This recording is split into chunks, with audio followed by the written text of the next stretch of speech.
Empire.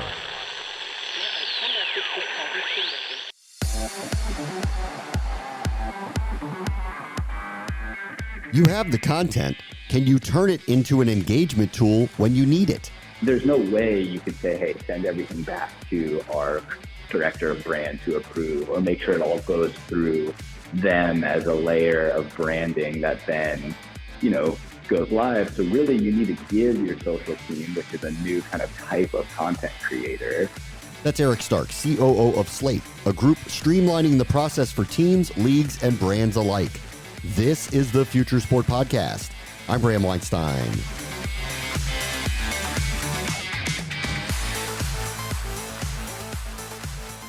Eric Stark spent time in the digital media departments of NFL teams. He saw firsthand how the shift to fan engagement fell squarely in the lap of the teams and not the traditional media providers, but how they handle that glut of material that they curate. That's a whole other animal, and one that Eric intends to solve.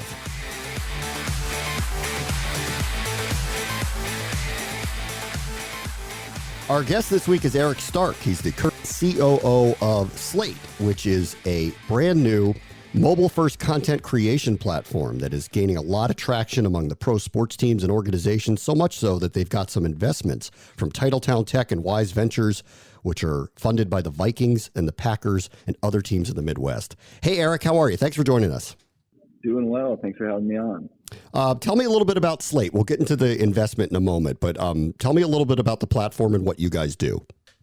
Yeah, so as you mentioned, we're a content creation platform, and we've been primarily focused on working with sports teams and leagues. And basically what we do is we allow any content creators who are creating on behalf of a brand for social media, your social media managers, your content specialists, even influencers who are creating on behalf of brands, to be able to produce content in the way that, works for today's platforms like Instagram, right? So they want to produce on their phones and post on their phones. And really, the key thing is being able to do so really, really quickly without having to trade media back and forth from a computer or open up professional design apps. And we let them do that in a way that is totally kind of on brand and meets the brand guidelines of the brand that they're posting for. So if you imagine, kind of the workflow that you do when posting through Instagram stories natively, except Instagram is filled with, a bunch of public fonts, public filters and graphics and assets for the masses to use. We take that experience and give it to content creators and fill it only with the assets that they want to use on behalf of that brand. So what was the problem that you saw that you guys were fixing? So the problem is twofold. One, is that content is being created at a much faster rate than it was before. And oftentimes that content is, shot on a phone and posted from a phone. But the tools that content creators are using are still outdated for the type of content that's being posted. So, tools like Adobe Photoshop, which have been around forever to create, posters and print materials, and Adobe Premiere, which is used to edit movies, those are great for editing and producing, really in-depth content, but for turning stuff around that's time sensitive and that's real time, which is where kind of social and really, mobile phones with good cameras have taken the content space. Brands didn't have the tool to be able to turn that stuff around and still meet their brand guidelines. So, as a social media manager for a sports team, I would have to choose either I post this piece of content and it goes totally unbranded, but I need to post it right now because it's game day. Or I have to waste time by sending it back and forth to a computer, get another person involved, maybe a designer, to be able to brand it appropriately. And that kind of has a whole bunch of implications, right? It's not just we want our content to look cool. It's being able to present your brand in the place where your fans, are mainly experiencing it. And also being able to incorporate corporate partners and your marketing messages more broadly, within your native social content. So this is going to come off as a very vague and stupid question, but I'll ask it anyway because I think you know the answer to it. Why does the speed matter at this point in time? Say again, why does the why does the speed of the turnaround time matter at this point in time? Gotcha. Yeah, I mean, really, it's kind of where content has gone. Again, it's been driven by how good of a camera everyone has in their pocket, and really the best thing and the most valuable thing brands and specifically sports teams have at their disposal is access, right? There's, in a non-COVID era, there are thousands of people in the stadium that all are shooting on their phone and posting in real time. And the speed matters because you need to be able to turn around content as it's happening for fans to consume it in the way that, is engaging. So if I'm watching a game and the Packers score a touchdown and there's a Lambeau leap, the Packers social team is able to post that content as it's experienced from the field, right next to the player jumping into the stands. By the time the next play has happened and the Vikings run back the kickoff with a touchdown, that content is outdated. And so many things happen within our world within 10, 20 minutes that you have a short window with your content for it to be relevant and for it to gain traction and really be consumed by the most people possible, which is always the goal.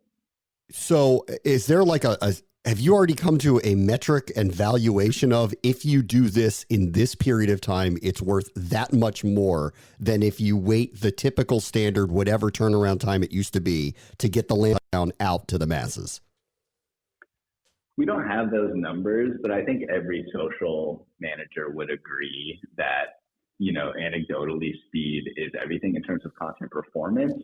But it's not just like this content will perform better. It's also, there's more content that needs to get posted, and slowing down workflows for, since industry was created, being able to be quicker and efficient with the job that someone is tasked to do is always going to be valuable, right? Like time is money, and it's not just, hey, you need to get this content out quicker for it to perform better. It's this is the tool that's going to help you do the things that you're going to try to do anyway, which is post quality content, post it in a way that, is timely and in a way that meets your brand standards. It's interesting. I've worked in sports journalism for a very long time. I've worked for major outputs like ESPN and others, and their advantage to the team central content providers is just experience, expertise, ability to turn things around. What you seem to be offering here is that gap is being bridged significantly. I mean, was that a fair way to put it? Yeah, I think those third-party publications will always have a leg up in, an unbiased viewpoint and an opinionated viewpoint that really the team content creators aren't going to be kind of channeling in, right? Because in the end, they do work for the team and they work with the PR staffs of those teams, and it's less about why things went wrong and more about let's bring the fans closer to the action than anyone else can. And really, that is their biggest advantage, right? They're standing next to the players as they're running out of the tunnel. They're there not just for that window in practice where media is available, but for all of practice. They're walking the hallways with the players on, off days. And that level of access combined with where social media has gone and continues to go, more real time, more just showing what, looking through someone else's phone as they're seeing it provides, anyone with access kind of an opportunity to create really compelling content that's actually really affordable to create, right? It's not about big cameras and high quality video editing as much as it's about being in the right place at the right time and turning around that content for the platforms that, people expect to see. So, in that sense, it's even more of a leg up in terms of, the level of access. But I still think there's a place, obviously, for, a journalistic source to have more of an opinion and more of a critique. Are you guys just solely in the sports world, or are you putting your platform in other areas of entertainment as well? Yeah, so we've started in sports, for a few reasons. One, I came from the NFL. I worked at the NFL before co-founding Slate, and that's part of why we created the tool, is because I was, experiencing this problem that we're solving in my day-to-day work life. So as you might imagine, have a lot of connections. And also the problem is really acute within sports because of how much content they're turning around, and how much they care about branding. That said, we see a huge opportunity outside of sports and we see sports as always on kind of the bleeding edge and innovative side of social media content. But we're starting to work with more traditional consumer brands. We're working with some media organizations and even some beauty brands, and speaking to kind of brands of all sorts. So we're definitely focused on kind of the enterprise level content creator, but we see a huge opportunity outside of sports as well, in a variety of different ways where brands are posting more content without professional content creators, right? Social media managers everywhere are being tasked with keeping Instagram stories filled with content, no matter what brand you're representing. Yeah. Outside of COVID, more and more brands are trying to have live events, which is a great place to capture this sort of content. During COVID, brands are relying on influencers and users to generate content, which again is all produced kind of from a phone and hard to really manage how your brand looks in that way. So yeah, we see a big opportunity outside of sports. We've kind of started in sports and are just starting to expand elsewhere. Support for this podcast comes from AT&T. 5G from AT&T is fast, reliable, secure, and nationwide. So, should you switch? Well, historically, those were the reasons new tech was adopted. Neanderthals saw that fire heated things fast and made their caves secure from rampaging woolly mammoths. The ancient Romans saw that the aqueducts were a reliable and fast way to transport water, so they stopped carrying water jugs on their backs and adopted them nationwide. Oh, and 1800s Victorians saw electricity light up rooms fast and be more reliable than candles blowing out, so they stopped bumping into walls and made it nationwide. Today's no different. Switching to AT&T 5G is kind of a no-brainer. I mean, historically speaking, it's smarter than candles, water pots, and hungry dinosaurs. AT&T 5G, it's not complicated. 5G requires compatible plan, may not be in your area. See att.com/5G for you for details. What was your role with the NFL? What did you do with them? I had multiple roles with the league, and I worked for a club as well. So when I left the NFL, I was director of international marketing and content strategy. So I was working on growing the sport outside of the U.S. With a heavy focus on kind of digital and social media as channels where we could kind of grow and engage new fans.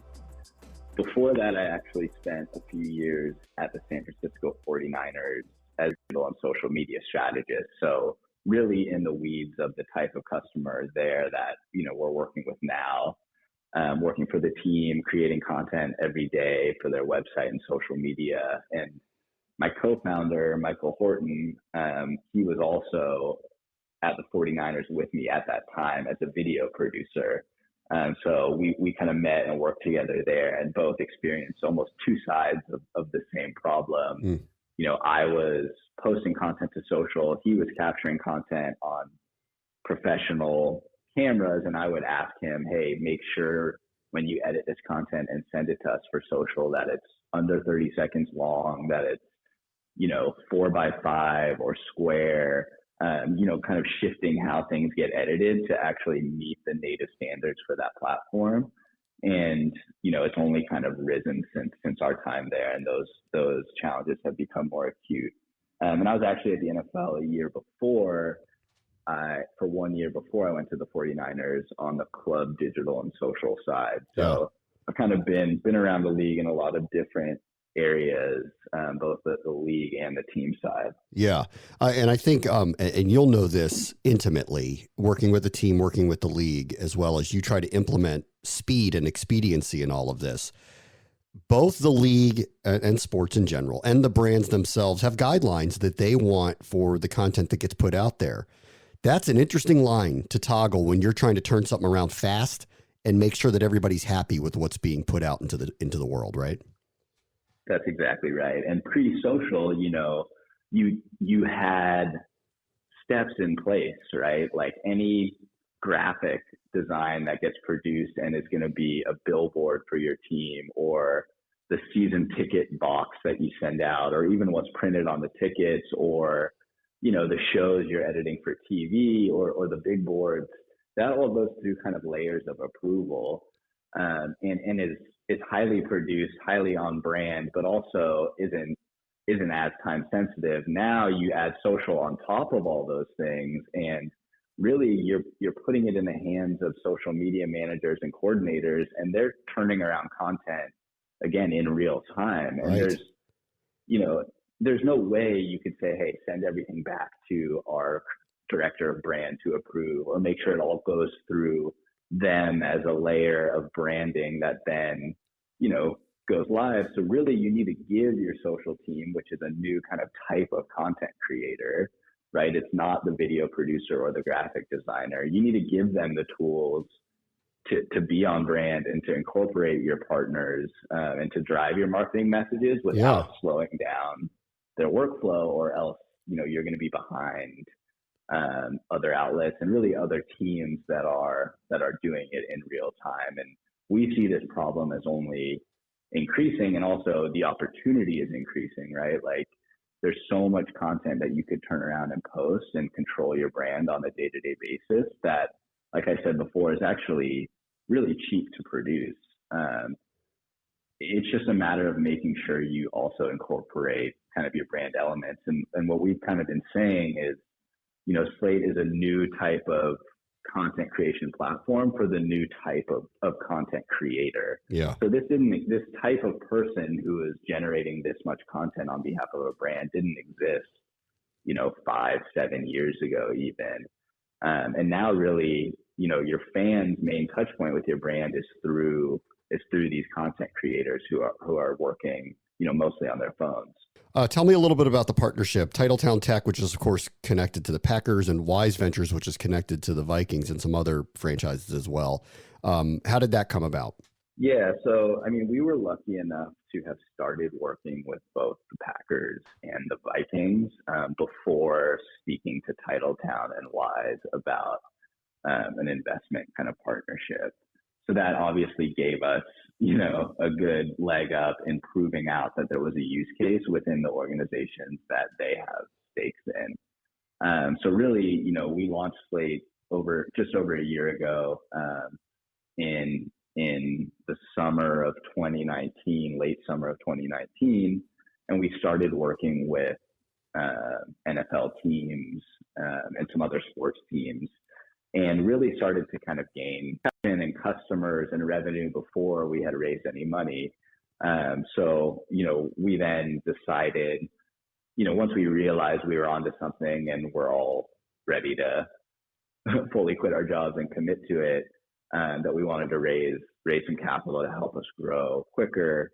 And, Wise and Titletown were a natural fit because of their connections within the sports world and to customers we already had.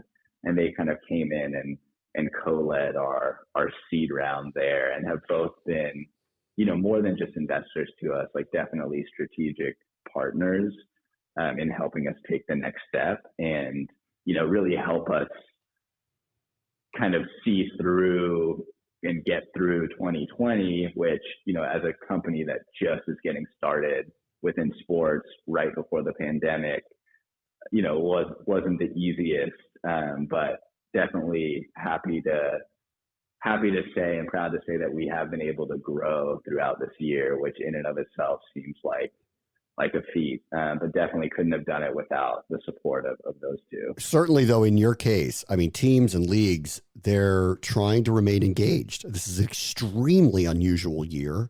Fans aren't going to the games. The NBA, I'm going to ask you about the NBA with the bubble in a moment because you have an interesting connection to that. But you guys are in a position where if you can help teams stay engaged, that seems to be of paramount importance right now.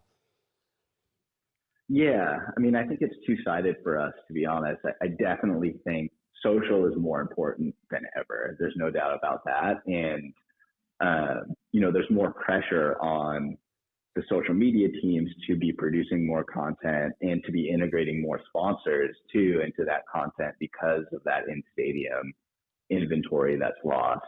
Now, that's all when games are happening.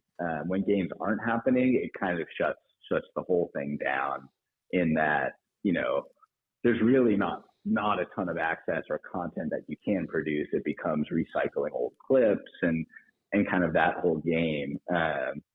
So when sports are happening, like when there actually is a product, it's definitely, a huge use to have Slate and to be able to really do more with a leaner team as well. Because it is for a lot of teams like having kind of an extra person on staff to be able to help them do what they need to do. And sports has proven that it's going to find a way to play through it, which is obviously a benefit to anyone kind of tied to the game like we are. So April was definitely, not the easiest month for us. No. But with stuff starting to come back, we've definitely found the tool to be extremely useful to teams in the bubble or in stadiums without fans. Yeah, April was not the easiest month for anybody anywhere ever. So that was April. Unless you're Peloton. Yeah, I guess. Yeah, Peloton, Amazon, you're killing it.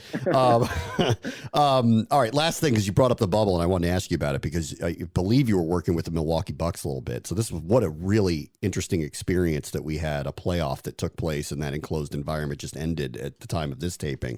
Do you have anything to share about the environment of working with the Bucks a little bit in what was a really unusual time for sports content?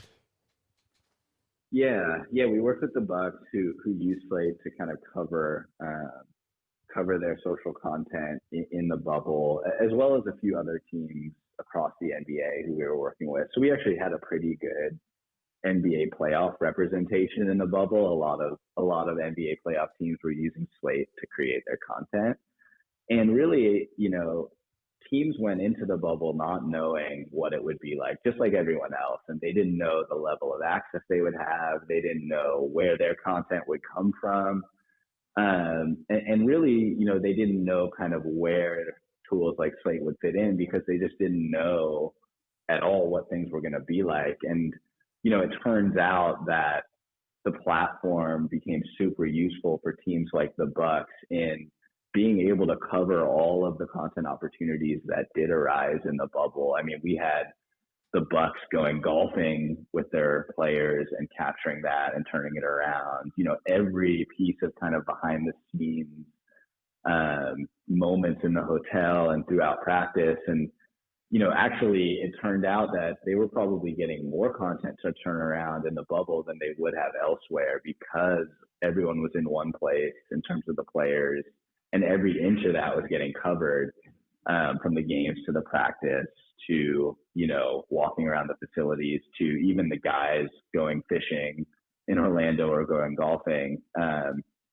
So, as a tool, we really came in handy about, letting them kind of cover things on the fly and do so in a way that's branded. And the Bucks creatively are one of the best teams in terms of design and branding, and they've always cared about every single piece of content that they post and making it look, extremely pleasing and matching up with, kind of a brand standard that they've really set, I think, in the last 3 or 4 years as they've become one of the dominant teams.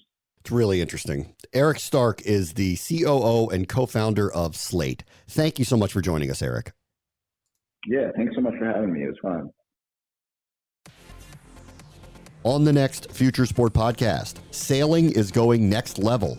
That even the director of such a live broadcast didn't really have an idea of who was leading at a given time because the leaderboard is being assembled. Unlike, you can take split times at the turning marks, kind of like the split times you would have in skiing and other sports. But the interesting stuff is happening in between those mark roundings. That's Marcus Bauer, former Olympic sailor and entrepreneur who is helping innovate software and broadcast solutions for the sport he loves. This is the Future Sport Podcast. I'm Bram Weinstein. The Future Sport Podcast is brought to you by 3 Advance, developers of sports tech apps that are AI-powered and UX-focused. So if you're looking to create some apps for your startup or your sports biz calls for some artificial or business intelligence, you should check out 3 Advance. They're incredible. Go to 3advance.com. That's the number 3advance.com.